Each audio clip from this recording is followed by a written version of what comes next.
So this week, Scott has launched its 2021 range of mountain bikes in India. And out of all the models that they've launched, I think there is one bike that is great for somebody who's just getting into the sport. Or perhaps you're the kind of person who wants the best bang for buck hardtail available in the market today, then this video is for you. Today, we'll be starting a new segment called Unveiling Bikes. This is a segment in which we completely deconstruct a bike, have a look at its pros and cons and where it fits into the complete manufacturer lineup. So today in our first video, we'll be looking at the Scott Aspect 930, which is available in a stellar blue color, and it retails for around 65,000 Indian rupees. So before we dive deep into the Scott Aspect 930, let's first understand what the Scott Aspect range is all about. In fact, let's hear it from Scott themselves. The Aspect line of bikes represents our entry-level range of hardtail mountain bikes. These bikes are designed around a nice and relaxed trail-oriented geometry. They are ideal for individuals who are just getting into the sport or who are starting to take their mountain biking more seriously. The Aspect is a versatile frame platform that can even fit standard fenders, a rack, and a kickstand. The 2021 Aspect series of bikes is sure to set you on your path to mountain bike stardom. So there's a lot to unpack here, but let's start with what they mean by a relaxed geometry. A relaxed geometry would mean that you would have longer seat stays, a little slacker head tube angle, which essentially means that it'll be more comfortable for an all-day ride. The other aspect that they mention is mounts for mudguards, kickstands, and for racks as well. This is great because it means that you can use the same bike for, let's say, bike packing. You could use the same bike for your daily day rides in town, and then you could still use the same bike for a mountain bike excursion in the hills. There is a lot of versatility going on over here. So when we look inside the Aspect lineup, we see that there are two categories of bikes. One of them costs around 35,000 rupees. And the other one is the Aspect 930 that we are talking about. And I'm not considering any of these bikes that cost around 35,000 rupees because they come with the Shimano Tourney group set. Now Tourney is the lowest group set in the Shimano hierarchy, and it is not a group set that I would want on a mountain bike, primarily because if you use something like Tourney, you'll end up more time maintaining the bike than you would actually riding it. And for a new rider who's just getting into the sport, it leaves a bad taste in the mouth for them. So let us look at the frame in more detail, and the first thing that we notice is that it's an aluminium frame with butted tubes. Butting essentially refers to a process where the thickness of the tube is not the same across the length of the tube. The tubes are much thicker at places that are more stress prone, but they are thinner at places which are relatively less stressed. This is essentially done to keep the weight down. You'll also notice that this frame features internal cabling. The cables enter the frame at this point, and you can see that the down tube has no external cabling. This is quite nice for a mountain bike because all the crud and the mud that is thrown up by the front tire usually hits the down tube over here. And if you have a cable running down on the outside, it makes it extremely difficult to clean the frame. When we look at the lower price Aspect 970, we see that while it does have internal cabling for a single cable, the other cable still runs down along the down tube. This frame is also dual painted, and this color scheme carries on to the saddle as well. The Aspect 930 comes fitted with SR Santu's XCR32 coil spring forks. These forks have 100 mm of travel, and they use a coil instead of an air cartridge. Most mountain bikers lust after an air fork because it gives you a much more progressive feel. But just because it is the newest technology does not mean that the old technology does not work well. A good coil fork can be as good, if not better, than an air fork, provided you set the preload and rebound adjustment properly. And the good thing about this fork is that it comes with an external preload and rebound adjustment. In addition to these adjustments, it also comes with a remote lockout, which is great for mountain bikers. A remote lockout essentially means that you have a switch on the handlebars by which you can lock the forks. This is great when you're doing a steep climb and you do not want the forks bobbing down and robbing you of momentum. I think the XCR32 coil fork is a great addition. It comes with magnesium lowers, which is great, helps keep the weight down. It also comes with 32 mm stanchion, again a good touch. The only downside of this fork is one that it comes with a straight steer tube, but more on that later, and that it weighs at around 2300 grams, which is quite a lot of weight as compared to an air fork.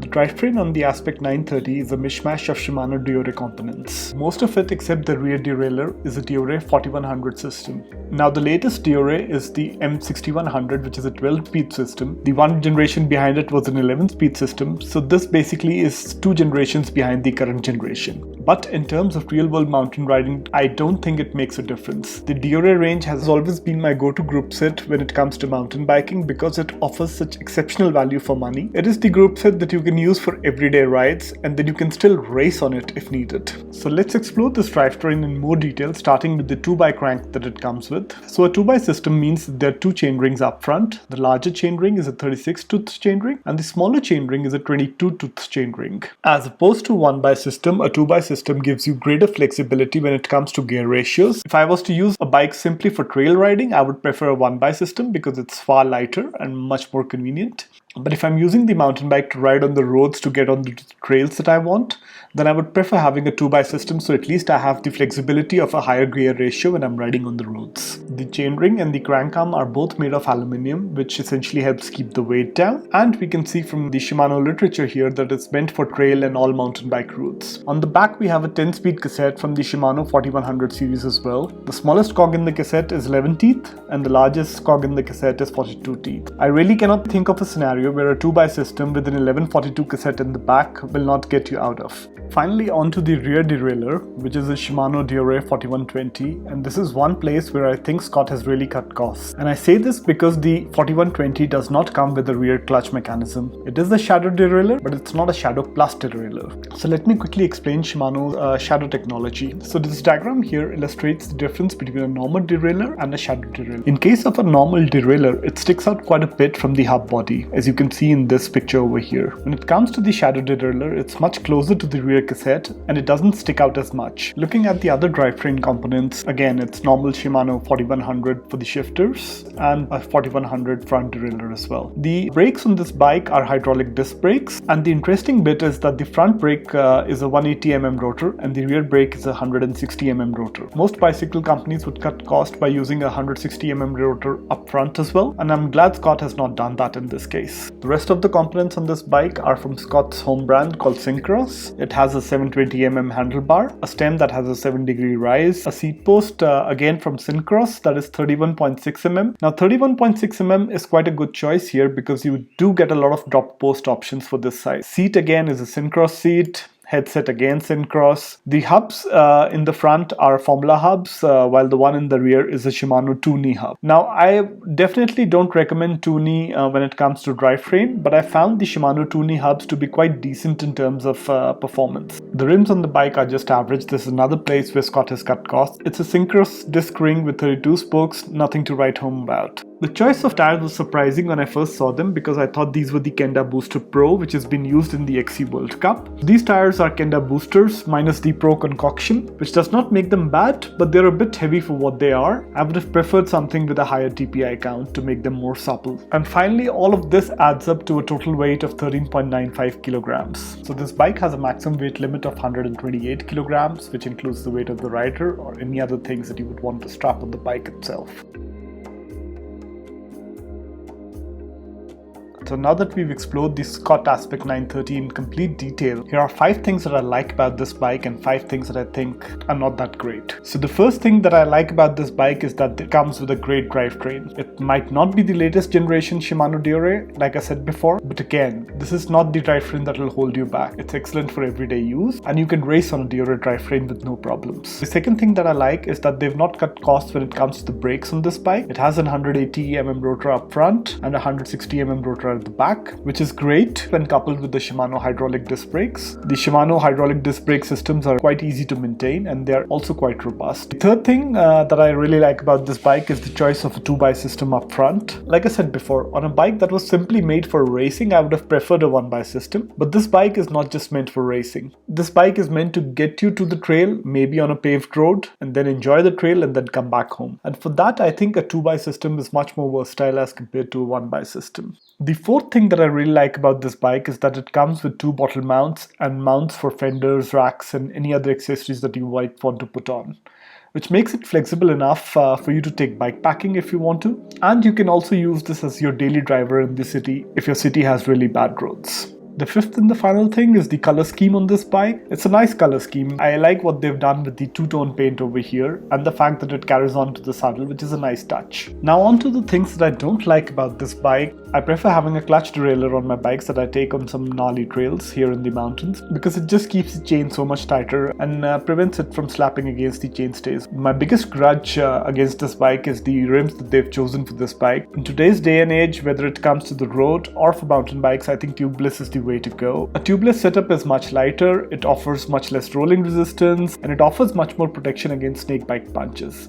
It's just better overall, and I wish Scott would have given us the capability to add tubeless wheels to this bike. The third thing that I don't like about this bike is the choice of hubs that it comes with. Like I mentioned before, it's a Formula hub up front and a Shimano 2-knee hub at the back. I mean, these are not bad components, so to speak, but they're budget components, and you know Scott has tried to cut costs by using these hubs on the 930. The fourth thing that I don't like about this bike is that the head tube is not a tapered head tube, which really restricts you when you're trying to upgrade the fork. Trying to find a fork that still comes with a normal non-tapered setup will be difficult in the long run. The fifth and the final thing that I don't like about this bike is that it weighs in at almost 14 kilos. I'll not chase Scott too much for it because given the fact that it has a coil fork, given the fact that it does not have a carbon frame, 14 kilos is still within the acceptable limits, but still on the higher side.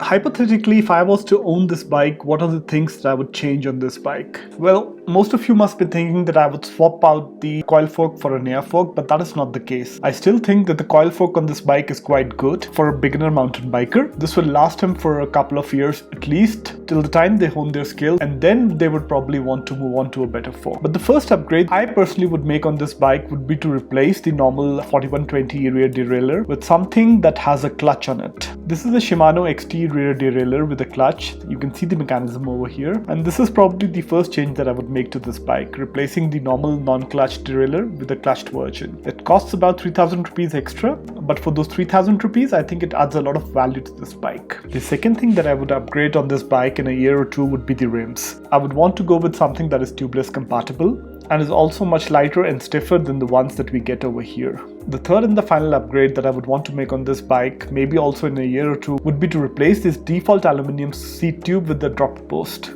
And for this diameter, you can get something like a Control Tech Lynx dropper seat post for about 21,000 rupees. I know it's a lot of money, but a dropper seat post I think is one of the most important upgrades that you can make on a mountain bike, and you can carry this upgrade on to other mountain bikes that you buy. So there is no such thing as a perfect bike, and the biggest shortcoming with the Scott 930 is the quality of wheels that it comes with. At 65,000 rupees, I think it has the right basics in place. It has a great drivetrain, a good fork, a decent frame with a geometry that is geared towards an endurance all-day ride rather than racing. But that is what you would want from a beginner or a starter mountain bike, right? At least we think so, and because of that, I would give it 4.5 out of 5 llamas. We hope that you've enjoyed our first unveiling, and if there's a bicycle in the market that you would want us to unveil, let us know in the comments below. And as usual, if you like our content, do consider sharing and subscribing.